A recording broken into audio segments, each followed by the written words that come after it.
It is a sunny day. Emily is walking on the street with a small bag in her hand. She feels happy and relaxed.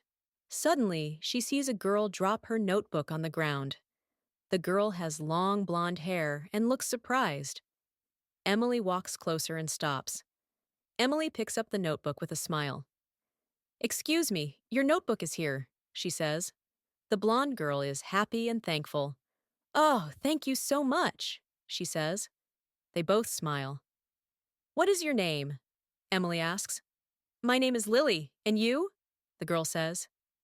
"I'm Emily. Nice to meet you," Emily answers. "Nice to meet you too," Lily says. Lily holds her notebook and asks, "Are you going to the park?"